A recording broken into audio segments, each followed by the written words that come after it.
किसी लड़की के अगर मायके वाले भी साथ ना दे, ससुराल में वो परेशान हो, मायके वाले बार बार उसको कह दे कि चल कुछ दिन में ठीक हो जाएगा, अक्सर कह देते हैं मायके वाले, उनकी भी कोई गलत बात नहीं है, वो भी सोचते हैं ठीक हो ही जाए तो अच्छा है। बेटी शिकायत करती है, परिवार के लोग कह देते हैं, माँ बाप चल बेटा थोड़ा बर्दाश्त कर ले, ठीक हो जाएगा, कुछ दिन सब्र कर ले, ठीक हो जाएगा। और इस कुछ दिन के चक्कर में काफी वक्त गुजर जाता है। बहुत सारी बेटियां ऐसी जो ससुराल में परेशान रही, आत्महत्या कर ली, जला दी गई, मार दी गई, दहेज बोल दिया, कभी रंग रूप, कभी कुछ। बहुत सारे बहाने मिले लोगों को परेशान करने के लिए, खासकर बेटियों को।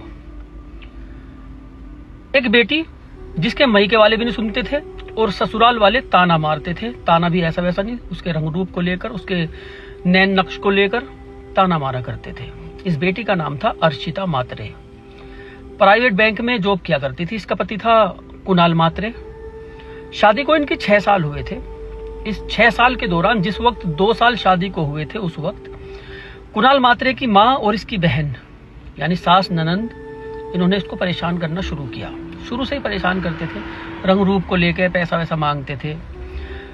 कुछ ज्यादा ही इनकी लड़ाइयां हो जाया करती थी। लड़ झगड़ के 2 साल जब शादी को हुए, ये अपने मायके चली गई, वहीं पर रहने लगी। मायके कुछ वक्त रही, 2-3 महीने। कुणाल वहां पे गया, समझा बुझा के इसको, वादा करके कि अब ऐसा वैसा कुछ नहीं होगा, वहीं पे चलो, लेके आ गया। ये भी आ गई। 3 साल शादी को हुए, एक बेटा इनको पैदा हुआ। बेटा पैदा होने के बाद अर्शिता ने सोचा कि अब सास नंद जो भैया या इसके देवर है सब समझ जाएंगे, बच्चा भी हो गया, अब तो परेशान नहीं करेंगे। लेकिन पहले से ज्यादा और इसको परेशान करने लगे।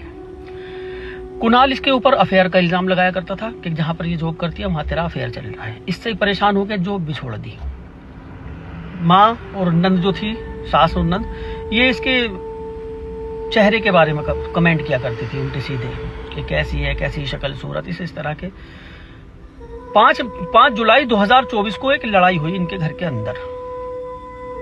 उस लड़ाई कुछ ज्यादा बढ़ गई। रात गुजरी। 6 जुलाई 2024 को अर्शिता अपने घर से निकली। निकलने के बाद ये लापता हो गई। ससुराल वाले तो चाहते ही नहीं थे कि वो वापस आए, वो तो वैसे ही परेशान रहते थे उससे। इन्होंने थोड़ी ढील सी बरती। दोपहर हो गई, अर्शिता का कुछ पता नहीं लगा। कुणाल ने अपनी ससुराल यानी अर्शिता के मायके में फोन किया। उन्होंने कहा यहाँ तो नहीं है। अब मायके वाले जानते थे अर्शिता को इस तरह से परेशान करते हैं, पता नहीं कहाँ चली गई वो, यहाँ भी नहीं आई, वहां भी नहीं है। वे भी परेशान हो गए उधर, माँ बाप इसके। एक मंदिर में जाया करती थी ये, उस मंदिर में भी जाके देखा, मंदिर में भी नहीं मिली वहां। अब ये लोग परेशान होने लगे। उसके माता पिता भी आ गए अर्शिता के, उन्होंने भी ढूंढना शुरू किया। काफी देर हो गई। जब अर्शिता को कुछ पता नहीं चला, ये थाने गए, वहां कंप्लेन दर्ज कराई कि इस तरह से लापता है। पुलिस ने 2 दिन तक कोई काम नहीं किया। कई बार अर्शिता की बहन और अर्शिता की जो पिताजी हैं वो थाने में गए, लेकिन उन्होंने कुछ काम नहीं किया 2 दिन तक। तारीख आ गई 9 जुलाई 2024। पुलिस के पास एक फोन आया। फोन में कहा गया कि कल्याण सिलफाटा मंदिर है ये, गणेश टोला मंदिर, यहाँ खाई में एक महिला की लाश पड़ी है। पुलिस टीम वहां पे पहुंची, जाके देखा, वाकई में एक लाश वहां पे पड़ी हुई है। कंप्लेन अर्शिता की आई हुई थी। इसके माँ बाप को बुलाया, पति वती गए, देखा अर्शिता, सर पर गहरी चोटों के निशान थे, गले पर निशान थे और कपड़े उसके अस्त व्यस्त थे। देखने से लग रहा था अर्शिता के साथ कुछ गलत भी हुआ है। अब ये दहाड़े मार के रोने लगे पिताजी इसके। पुलिस ने डेड बॉडी को कब्जे में लिया, पोस्टमार्टम के लिए भेजा, पूछताछ में लग गई। अब जब पता लगा कि झाड़ियों में लाश इस तरह से मिली है, कुछ न्यूज वालों को पता लगा इसके बारे में, न्यूज वाले भी वहां पहुंच गए, न्यूज निकालनी शुरू कर दी। ये महाराष्ट्र के नवी मुंबई बेलापुर का गणेश टोला मंदिर है जहां पर ये लाश मिली थी। यहीं की, इधर ही के इलाके की ये रहने वाली थी। अब 10 मई को पुलिस ने अपनी छानबीन करनी शुरू की। जो सीसीटीवी कैमरे वगैरह लगे हुए हैं, अर्शिता के मोबाइल की लोकेशन ट्रैक की गई। मंदिर में मिली, वहीं पर गणेश टोला मंदिर में एक मेन गेट पर कैमरा लगा हुआ है, उसको खंगाला गया, देखा। 10 बजे के करीब मंदिर में जाती हुई दिखाई दी। मंदिर वो ऐसी जगह है, चारों तरफ जंगल है, जंगल में है ये मंदिर।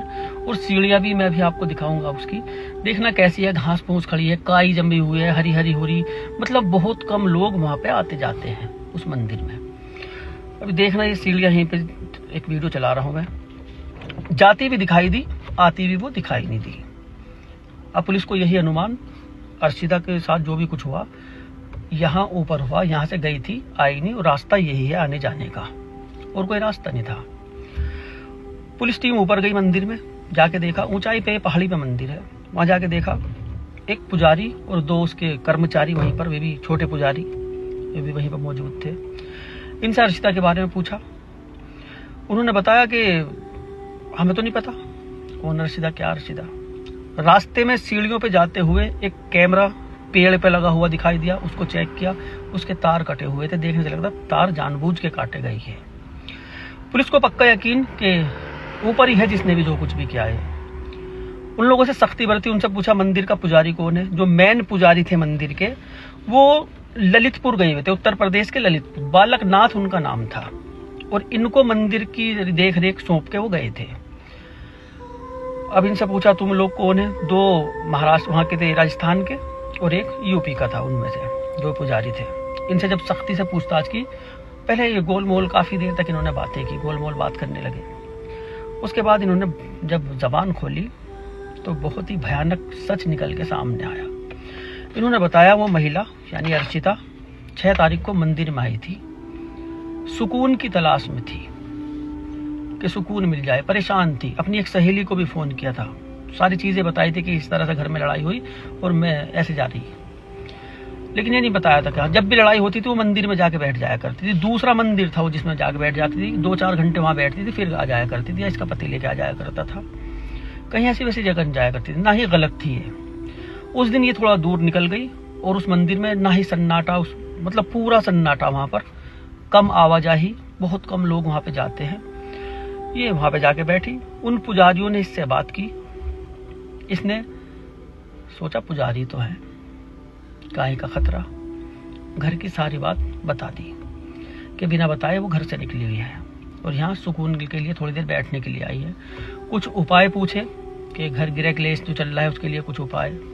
अब पुजारी उजारी पर इतना भरोसा करके उसने सारी बात बताई, वो लोग समझ गए ये तो बिना बताया आई हुई, इसके साथ तो कर लो जो भी करना है। उन्होंने चाय बनाई, चाय बना के भांग की गोली चाय में मिला दी, इन्होंने अर्शिता को पिला दी। वहीं पे एक कमरा बना हुआ है, अर्शिता को उस कमरे में जाके बंद कर दिया।